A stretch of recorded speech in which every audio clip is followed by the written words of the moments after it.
Hey guys, welcome to the fifth episode of the Push Pull podcast, and today we're going to be talking about the real way, the no bullshit way of getting a six pack. Okay, so as I'm sure you've heard before, there's a few things that come into getting a six pack.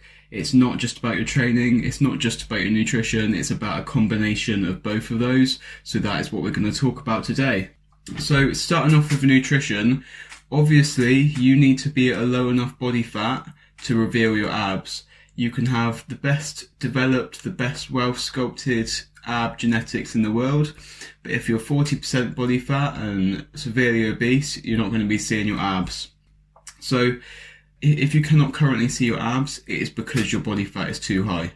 End of. So that means you need to become in a calorie deficit, so you need to start eating less calories than your body is burning, so you can start to lose some of your body fat, and then eventually, over time, you'll start to reveal your six pack.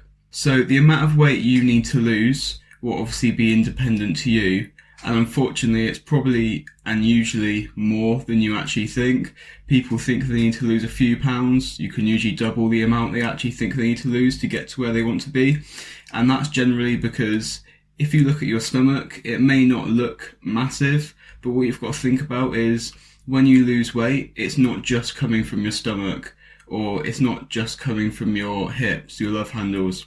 It's going to be lost systemically through your body.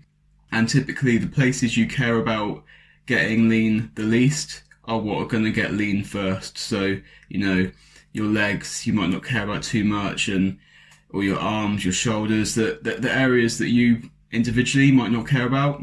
Unfortunately, there is going to be fat loss from there as well. It's not a bad thing, but it just means that the process is going to be a bit longer to get you to your six pack. So we need to know what to do to get ourselves there as effectively as possible. And I've spoken about this in a previous podcast, but I will go over it again. We just need to set you up a calorie deficit. So what this will look like is your eating needs to, the calories that you're consuming need to be set up in a way so that they are less than your daily expenditure. We can do this by increasing your daily expenditure, so getting more active. We can do this by decreasing the amount you eat, or we can do it by a mixture of both of those. And the nutrition aspect is the one I would recommend, because it's a lot quicker to not eat 300 calories than it is to burn 300 calories. One, you're looking at half an hour, one, you're looking at a few seconds in your mouth. So what we're going to do, you need to find your starting point. You need to find where your calorie maintenance level is. Again, this is going to be individual for everyone. It's going to be dependent on your job, how active you are each day. Do you walk your dog daily? Are you tall? Are you short? Are you a man? Are you a woman? How much muscle mass have you got? All these things are going to come into determining your calorie deficit. So what you need to do is take a ballpark figure, go on Google, type in TDEE, Total Daily Energy Expenditure Calculator, and fill in the details for yourself, and it's going to give you a there or thereabouts figure for your TDEE. Let's say that comes out at 2,500 calories. Now for 1 week, you're going to track your food intake, weigh it out, get MyFitnessPal. I know it's a pain in the ass to begin with, but after a week, you won't even think about it. It just becomes habit. And if you want this, then you're going to have to just do it. So once you have tracked yourself eating at that figure for a week, you want to see where your weight has gone. If your weight has gone up, then you need to decrease your calories because you're eating in a surplus.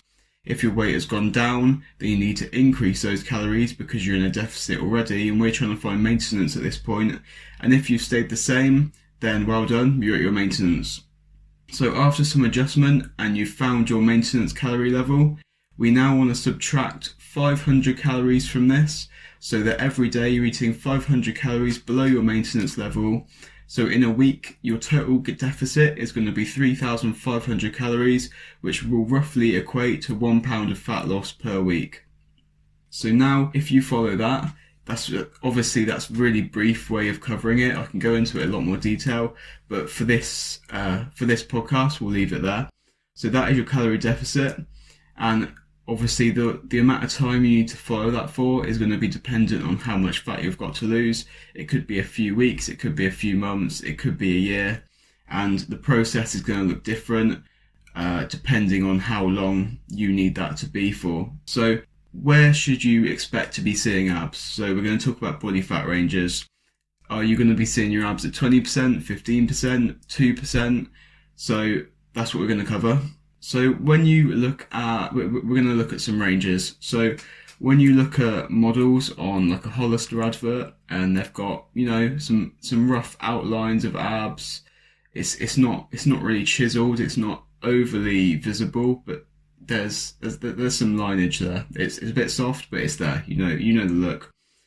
These guys are typically in that kind of 14 to 15% body fat range, and they generally have quite favourable fat distribution, so they're quite lucky with the way they distribute their fat. So they kind of naturally have some good ab development and visibility. So for you and I, who may be less genetically gifted as a model, we can expect to see that kind of development around that 14% body fat range, okay? Bear in mind that the average for a guy to be seen as healthy is around 18 to 20. So that's quite a way off if you're looking at percentages, but it's by no means unachievable. That is completely achievable. If we go down from there and we get to around the 10% mark, this is where your body fat is going to be low enough to start really revealing the six pack. You should be able to see a lot deeper cuts than the 14% mark. We're talking about 10 to 12%, sorry. So you'll see a lot more shape in the six pack. You're going to see all the lines, most likely, if it's properly developed, which we're going to talk about in a minute. And you'll be able to see the full structure. You'll get some of those oblique lines coming in. It's still not going to be like you're a bodybuilder or a physique competitor on stage. It's going to be there, undeniably there, and you're going to look amazing on the beach. So after that, we're going to get into the realms of competition lean, and this is where you're around 9, 8, 7, 6% body fat. Under 10%, every 1% body fat you lose is going to have a massive difference on the way you look. Because if you think about it, if you've got 10% body fat and you lose 1%, you've lost, you know, that's 10% of your body fat. So that's a massive change, and the leaner you get, the more results you're going to see. So from 10% to 9%, there's going to be a big difference in your six pack. From 9% to 8%, it's going to be really chiseled. When you get into 7, 6%, you know, that's when you're going to be shredded. You're going to see the veins in your abs. So the body fat range you want to expect to get to really depends on the look you want to have. And don't forget, the rest of your body is going to be involved in this. As you lose weight, it's not just going to be your six pack. So, you know, if you might want a really shredded six pack, but if you don't want hollow cheeks, then you're going to have to meet yourself somewhere in the middle, because you're going to get those hollow cheeks if you want to get to 6, 7, 8% body fat. Basically, the bottom line of this is you need to be lean to have a six pack. So wherever you are now, if you don't have a six pack, lose some body fat and you will get one. No bullshit, okay? So now we're going to move on to the training aspect, which I think is where most people go wrong. Most people know that you need to be a certain leanness. Most people know you need to eat in a calorie deficit to lose weight.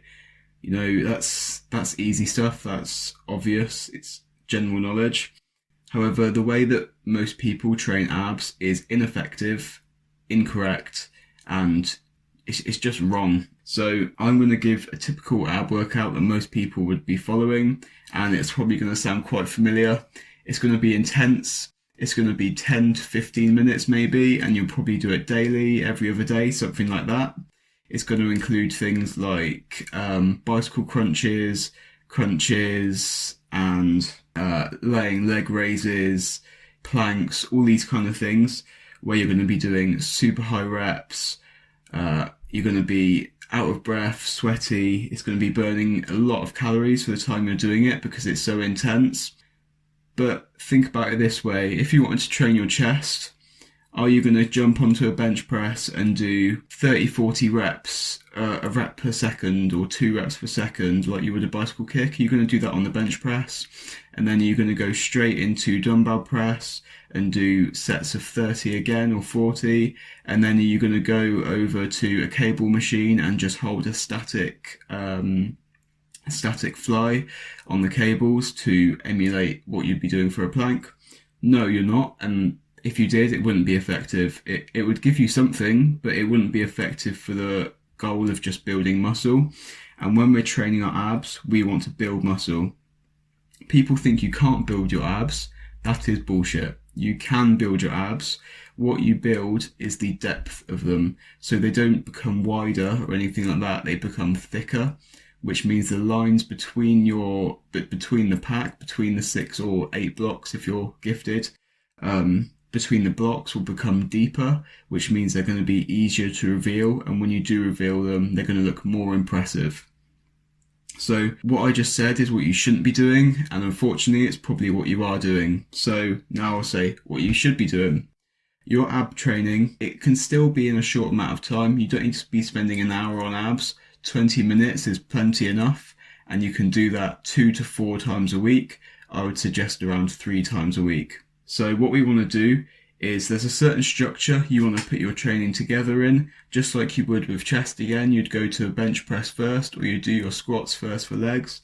There's going to be a certain way to work for your ab training.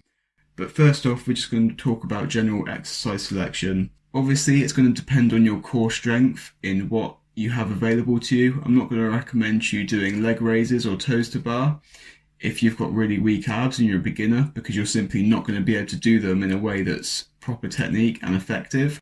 So you'd be better off doing something easier. However, you want to find a movement that's really going to challenge you. If you find something that you can only do for 6 reps and then that's complete failure, then that's amazing. And I want you to stick to that movement until you can do 15 of them, 20 of them. And I guarantee you will notice a massive increase in the visibility of your abs, the development and the strength of your abs. Once you can do 15 to 20 with that exercise you once could only do 6 or 5 with, that also means you can move up to a harder progression. And if that harder progression brings you back down to 5, 6, 8 reps, that's amazing. Now you're going to stick to that one and you're going to go through that until you can get higher reps with that. So it's basically a naturally inbuilt periodization to the way you train your 6-pack. You're going from strength training to endurance training, and you're going to be building nice blocky 6-pack along the way. So how are we going to structure our ab training? There's four ways I like to hit the 6-pack, and you're going to do 2 to 3 sets of each of these movements 3 times a week, and that's going to be 3 20-minute sessions, there or thereabouts. So we're going to start with a bottom-up movement, and that just means that you're doing something with your legs. You're bringing your legs up, your bum is going to come off the floor, or it's going to lift in some way. And what that's going to do is the exercise is going to emphasize your lower ab development. As the lower abs are infamously hard to see, it's where you're going to see fat come off last. So you'll see your top 4 blocks way before you see your bottom 2. Unfortunately, it's really annoying, but that means we really want to put most of our energy into developing those bottom blocks. So my favourite movements for this are going to be things such as leg raises, which are very difficult, or reverse crunches, which are amazing. Let's have a look at this. What we could do for a beginner. You could lay on the ground, lay flat, bring your knees up so they're tucked, and then you're just going to push into the ground with your hands and lift your bum off the ground, and that's going to be a flat reverse crunch. So if you think of a normal crunch when you're curling your stomach, your chest up, this way you're curling your bum up towards your face instead. From there you can do this same thing but on a decline bench with a small decline, and that's going to make it harder. And then what you can do is you can keep increasing the incline, and it's going to get harder and harder. And this is what I mean by making a movement harder, to keep challenging you in those low to high rep ranges. Once that's easy, you can start doing the same thing but hanging. So you hang off a bar and you're lifting your bum, tucking your legs, you're doing knee raises, and then eventually you can let one leg out and do single leg raises, and then you can do double leg raises. And this, along the way, again, you're going to build so much core strength. The next section I like to do for ab training is going to be a static sort of movement. So for a complete beginner, this is going to look like a plank, where you are just holding still. building that static structural strength of your six pack. However, I think there's a lot better alternatives for a plank, and that would be dragon flags. So if you've never seen a dragon flag before, quickly Google it or YouTube it after this and you'll see exactly what I mean. But basically it's where you're anchoring yourself to the ground, you're going to keep your body completely straight, and you're going to come up at a 90-degree angle and slowly, keeping your body straight, fall down to the ground, holding yourself to go as slow as possible using your core. This is extremely difficult. However, again, there's progressions. You can start with your knees tucked in, and then you're only doing half your body weight. Then you can let one leg out, then eventually two legs out. And when you're insanely strong, you don't even boost yourself up to 90 degrees. You lay flat on the floor, and using your core, you pick yourself up to 90 degrees and then slowly lower yourself back down. So again, there's a huge room for progression there, and that's going to be much more challenging and much more beneficial than performing a plank. So we've started our bottom up movement, then we've done our static movement. Now we're going to hit our obliques, which are down the sides. And to get a full developed looking core section, midsection, you don't just want the blocks to be developed, you want your obliques to be developed. These are the lines down the side of your stomach, and they really give you much more shape, they give you a better taper. Visually speaking, they're going to be really beneficial. So for this, we want to hit a rotational movement, and again, there's ways we can increase this over time. So starting off, we can look at something like a Russian twist, where you're just sat on the floor, feet up, and you're twisting, touching your hands side to side on the floor. For most people, this is going to be way too easy. So what you can do is you can add a weight in your hand or like a little medicine ball. But again, that's going to be quite easy. What I like to do is sit on a decline bench, so you're already having your core engaged, holding a heavy dumbbell or plate, then twisting side to side for, again, 10 to 20 reps. And people always make the mistake of going way too light. They do 50 reps or 60 reps and they're holding 2 or 3 kilograms. No, I want you to hold a 25 kilogram dumbbell, get really strong at this movement, and you're going to see your obliques just blow up in the development and visual development, okay? An alternative to this would be something like a wood chop or a cable chop. Using a cable machine, and again you can start light and over time just add weight to this like you would with any other movement for your when you're training any other muscle in your body, and you're going to see some great development for your obliques. Now, finishing off our six-pack training is going to be a top-down movement. So remember, we started with a bottom-up movement with our legs coming up. Now this is going to be our top coming down. So this is where you do see things like the standard crunch that we've all done thousands of. And this is really going to put the emphasis on those top 2 to 4 blocks of your six pack, which your whole six pack is going to be trained no matter what core movement you're doing. It's just you can put slight emphasis in different areas. So everything we've already done is going to have some impact on your top abs. This is just really going to be the icing on the cake, So for this, again, crunches, way too easy, stop it. You can do crunches for minutes. Stop it.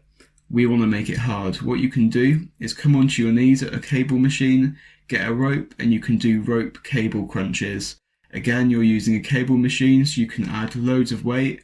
It might take you a little while to find the position that you really feel it in your abs, but it's going to be so much more beneficial than a crunch for building the blockiness of your abs. So get strong at these, coming down 8 to 12 reps, 6 reps, 15 reps here and there. Try experiment with different rep ranges and just get strong in this position, okay? Another amazing alternative to the rope cable crunch, again, if my description of it isn't obvious enough, Google it. So Google rope cable crunch and you'll see what I mean. Another thing you can do is a decline crunch. So go back to your decline bench, lay down on it, so lay down it the correct way rather than reverse like we did earlier. And again, get a heavy dumbbell, and then you're just going to crunch all the way up. Breathe out as you come up so that there's less air in your stomach. You can get a tighter contraction of your abs, and then coming all the way back down. Again, you're going for heavy, you're not going for high reps, going for lower reps. 8 to 12 reps is going to be perfect. Really develop those abs, okay?